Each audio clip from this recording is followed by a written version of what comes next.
Okay, so insoles in shoes.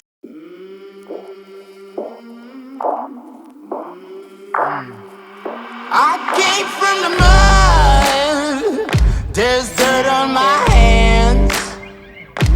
Strong like a tree, there's roots where I stand.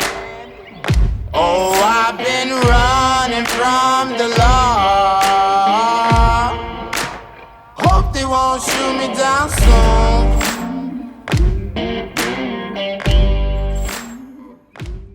You know, like we get a standalone product, it'll come with similar insole to like this one. You know, this isn't a bad one really. It's got a bit of curvature. It's not going to be custom to your actual archway, but what you do get with this type of shoe is you've got this ability to then, if you've got like an higher arch, you can switch out, yeah, you know, like the arch support.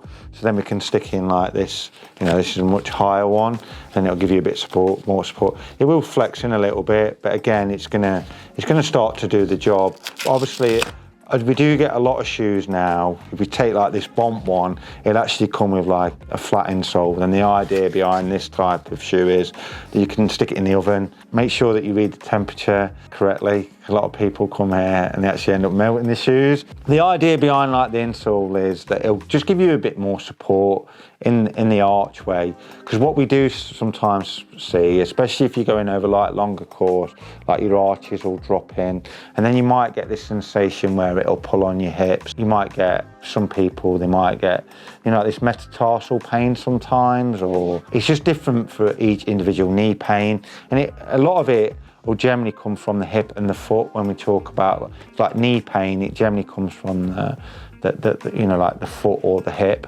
So it's just getting an assessment to see, well, do you need like shoe support? So if you've got like a really flat foot, then you know, like chances are you can just get away with your bog standard insole. But a lot of people that I see are generally, it's a small percentage. And then what we've got with an insole like this is a Sidas one, and it's we actually custom mold it around like your foot. So we take like this impregnant into the actual moulding, and then this goes into the oven. We melt like the carbon fibre and the resins, and then we mould it around like your foot shape, and then it's custom to you really. And what it's going to help with, like for most people, is like better power transfer, less prone to getting like injured, especially if you've got like a bigger foot with a really deep archway. You'll definitely see like like performance gains. You just feel like you're pushing through the archway of the foot a lot more. And if you set like the cleat positioning and you get like an insole, it's kind of a winning formula really. Like for every bike fit, we're always starting at the foot and then we work our way up. Definitely worth the investment really in some custom orthotics.